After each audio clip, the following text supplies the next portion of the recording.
15 August भारताचा स्वातंत्र्य दिन. 15 ऑगस्ट म्हटलं की आपल्या डोळ्यासमोर येतो तिरंगा, देशभक्तीपर गाणी आणि स्वातंत्र्य दिनाचा उत्साह. पण तुम्हाला माहीत आहे का, 15 ऑगस्ट हीच तारीख भारताच्या स्वातंत्र्यासाठी का निवडली गेली आणि 15 ऑगस्ट 1947 या दिवशी नक्की काय घडलं होतं? चला तर मग जाणून घेऊया आपल्या भारताच्या स्वातंत्र्य दिनाची काही महत्त्वाची आणि रंजक माहिती. भारताला 15 ऑगस्ट 1947 रोजी ब्रिटिश राजवटीपासून स्वातंत्र्य मिळालं. भारत जवळपास 2 शतकांच्या ब्रिटिश सत्तेनंतर स्वतंत्र झाला. स्वातंत्र्य मिळवण्यासाठी अनेक दशकं भारतीयांनी संघर्ष केला.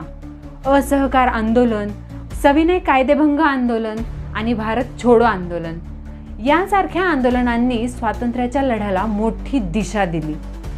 या संघर्षामध्ये महात्मा गांधी, लोकमान्य टिळक, नेताजी सुभाषचंद्र बोस, भगतसिंग, राजगुरू, सुखदेव आणि असंख्य ज्ञात अज्ञात स्वातंत्र्य सैनिकांचे मोठे योगदान होते. 15 ऑगस्ट ही तारीख का निवडली गेली हा एक अतिशय महत्त्वाचा प्रश्न आहे. 15 ऑगस्ट 1947 ही तारीख ठरवण्यामागे एक कारण नव्हतं तर अनेक कारणं होती. त्यातली काही मुख्य कारणं आपण जाणून घेऊयात. ब्रिटिश सरकारने सत्ता हस्तांतरणाची अंतिम मुदत ठरवली होती. फेब्रुवारी 1947 मध्ये ब्रिटिश पंतप्रधान क्लेमेंट ॲटली यांनी जाहीर केलं होतं की ब्रिटिश सत्ता जून 1948 पर्यंत भारतातून काढून घेतली जाईल. लॉर्ड माउंटबॅटन भारताचे शेवटचे व्हाईसरॉय म्हणून मार्च 1947 मध्ये आले.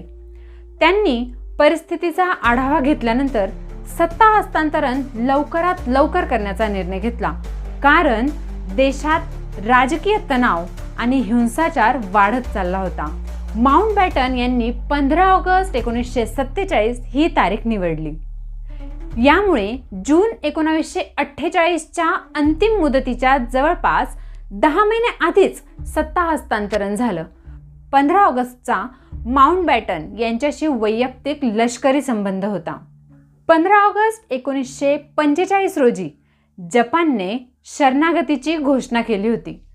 माउंटबॅटन त्यावेळी दक्षिण पूर्व आशियातील अलाइड फोर्सचे सुप्रीम अलाइड कमांडर होते. त्यामुळे हा दिवस त्यांच्या दृष्टीने विशेष महत्त्वाचा होता.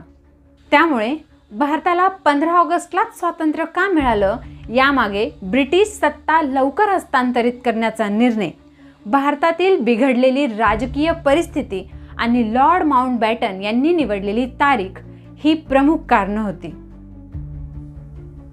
15 ऑगस्ट 1947 रोजी काय घडलं? 14 ऑगस्टच्या मध्यरात्री भारताच्या स्वातंत्र्याची ऐतिहासिक घोषणा झाली.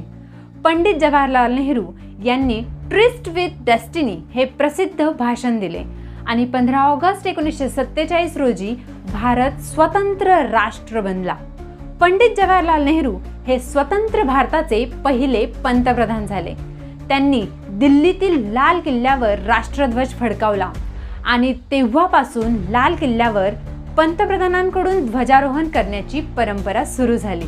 आणखी एक महत्त्वाची गोष्ट, भारताचा पहिला स्वातंत्र्य दिन आज आपण ज्या पद्धतीने साजरा करतो अगदी तसाच साजरा झाला नव्हता. देशाच्या फाळणीमुळे त्या काळात मोठ्या प्रमाणावर हिंसाचार आणि स्थलांतर सुरू होतं. एका बाजूला स्वातंत्र्याचा आनंद होता तर दुसऱ्या बाजूला फाळणीच्या वेदना होत्या. भारत आणि पाकिस्तान अशी 2 स्वतंत्र राष्ट्रे निर्माण झाली. आपला स्वातंत्र्य दिन आपल्याला आपल्या स्वातंत्र्याचा इतिहास आणि त्यासाठी केलेल्या संघर्षाची आठवण करून देतो. आज आपण स्वतंत्र भारतात शिक्षण घेऊ शकतो, आपलं मत व्यक्त करू शकतो, आपल्या आवडीचं काम करू शकतो आणि आपल्या भविष्याचे निर्णय आपण स्वतः घेऊ शकतो. हे स्वातंत्र्य आपल्याला सहज मिळालेलं नाही, त्यामागे अनेक पिढ्यांचा संघर्ष आहे. म्हणूनच या 15 ऑगस्टला स्वातंत्र्य दिन साजरा करताना तिरंग्याकडे पाहून अभिमानाने आणि गर्वाने त्याला सलाम करा आणि आपल्या देशाला अधिक चांगलं बनवण्यासाठी आपली जबाबदारी प्रामाणिकपणे पार पाडूया. स्वातंत्र्य दिनाच्या हार्दिक शुभेच्छा. जय हिंद, जय भारत.